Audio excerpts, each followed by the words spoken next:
Hi, pretty people. I just finished this super feminine, fabulous look inspired by the recent shimmering angelic makeup Pat McGrath did on the Victoria's Secret Angels. I'm actually headed out because I have an appearance as a beauty educator. I knew I was going to be doing this particular makeup look and I set aside time so I could share the get ready with me, do a live demo for you, and give you your very own personal pro makeup lesson.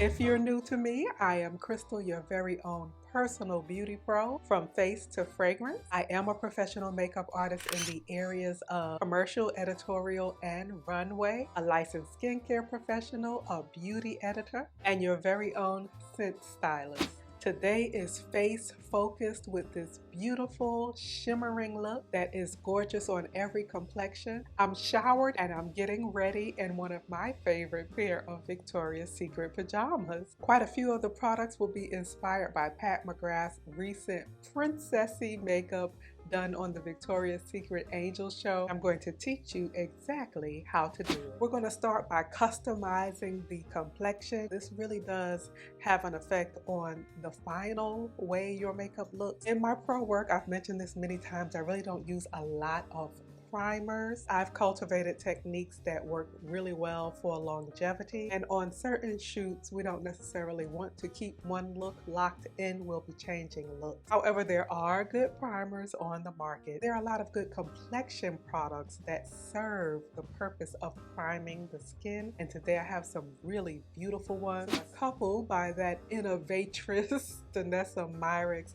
This first one is the water powder serum. It's a very unique product. Might be tempted to shake this up, but don't shake it up. It causes the nozzle to clog. It dispenses really easy by just tapping on the little trampoline. What this does is it gives you the effect of a powder without the weight or the texture. So it works in a really amazing way, customizing the products for each area of the face. The water powder serum in the T-zone, that will give us a nice soft matte long wear effect in areas that tend to get shiny. This gives you nourishment but also oil control. At the rate Danessa is going, she's going to put powder out of business. Also going to use the Repair Balm Serum. It's like a balmy honey for the complexion, and a little bit goes a long way, but I'm going to apply this in areas that I want to be a bit more juicy and more dewy. Today that's going to be a little bit in the center of the face, on the cheeks and the high points, and this is one of the few things that really helps me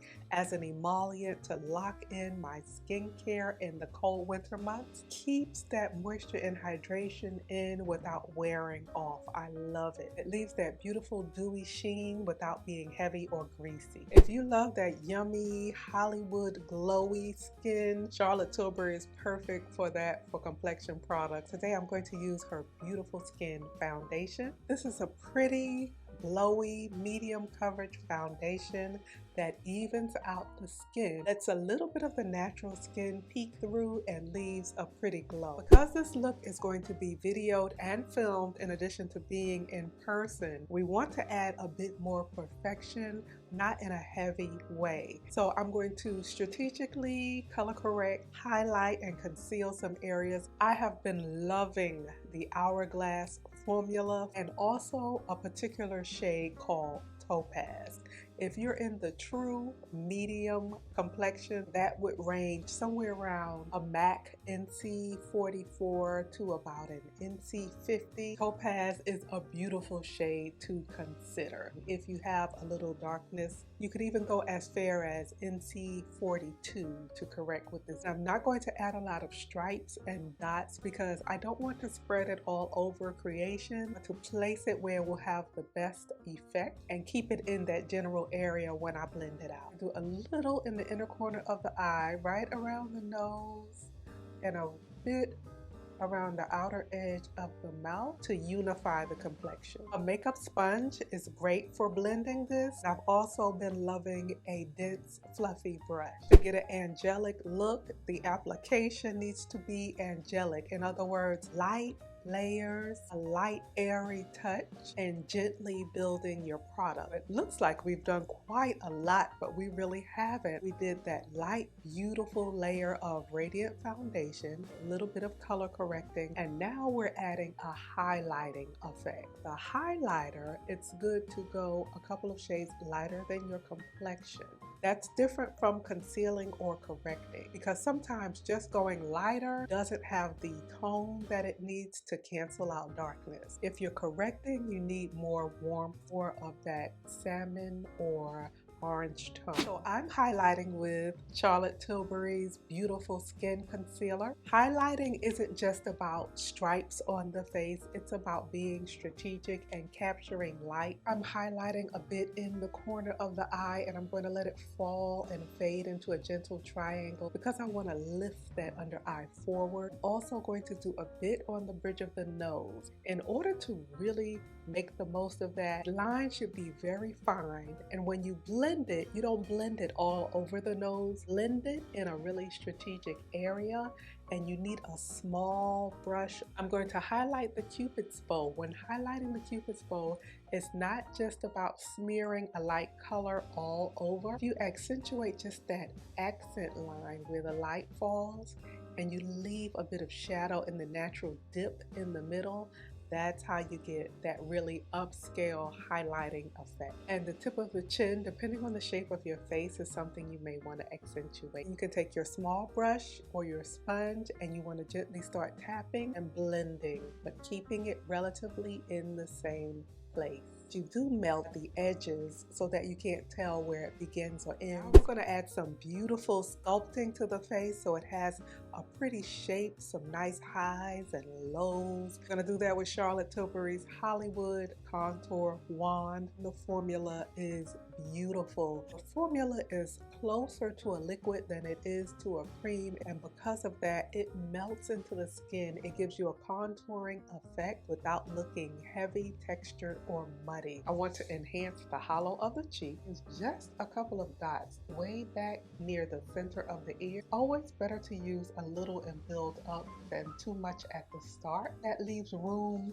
to blend without spreading too far. I picked two gorgeous palettes to work with on the eyes today. Pat McGrath's Utopian Dream and Moonlit Seduction. Only problem you will ever have with these eyeshadows is choosing which one you want to use. I'm going to start with this gorgeous champagne pink. You're working with these shadows. You want to apply them in layers, pressing and building. Then we're going to build the look with this gorgeous violet-like purple from Utopian Dream, and we are going to blend that and merge that in with the first shade. And for this really otherworldly ethereal effect, I am going to pop on this shade. This is almost a tri-color.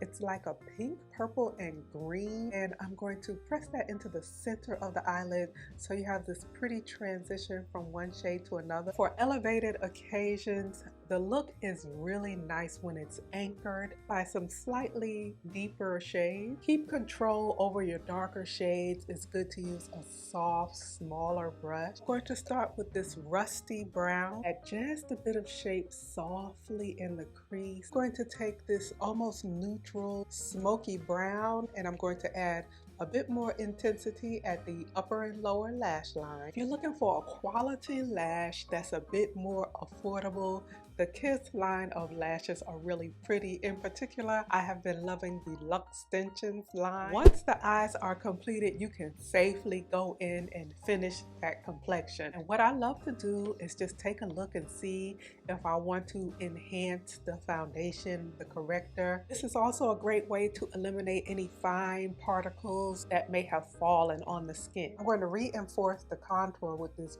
beautiful warm brown called Burnished Honey by Pat McGrath. I want the blush to have a really pretty pop. Pink can be a little overdone these days, so I'm thinking something of a more peachy pink. So I'm going to create a beautiful combination from Pat McGrath's Cherish and Electric Bloom. And yes, I did apply blush before powder. I'm going to apply a setting powder and then I'm going to blush again. This helps the blush to adhere better to the complexion. You do want to use a light hand because you don't want to cause streaks in the foundation before you've set it. I'm going to use Pat McGrath's powder because it's light and airy, but it gives a soft matte finish. My Beauty Blender Power Pocket Puff. I love this velvety puff. I'm going to highlight using the absolutely gorgeous but fragile Venus Nectar by Pat McGrath. This highlighter is so buttery, silky. It has this gorgeous pinky peach iridescent. Pat McGrath's gorgeous Lush Gloss in that sparkling, shimmering Earth Angel shade has been the talk of the town ever since she featured it in the Victoria's Secret look. Lip pencils that I have by Pat McGrath are all pretty warm, a little too reddish for what I want for this look. I want more of a soft brown. I want something lighter than MAC Chestnut. Cork would be great, but we wear that one to death. So today let's do Victoria Beckham's lip pencil, and it's the lip definer in 05. The lipstick is one of my most worn lipsticks of the year, and that is the Pat McGrath Matte Trance in Nude Venus. It's perfect for giving that pinky nude to the lip without giving it too much color. My fragrance is also going to be super feminine and girly. It's going to be Kayali's Yum Bougie Marshmallow. It's that perfect, yummy, girly strawberry milkshake, and it's compliment getting, but it's not so strong or obnoxious because I will be interacting with people. This is my yummy, gorgeous scent for today. I need to pop off camera and into my ensemble and on with my evening, but I am so excited that I got to do the entire face with you because I am absolutely loving this shimmering, princessy, angelic makeup look. It is super feminine, super fun, polished enough for any occasion, versatile enough for any complexion. I will look forward to any comments you have, and I look forward to seeing you next time. But until then, keep it pretty.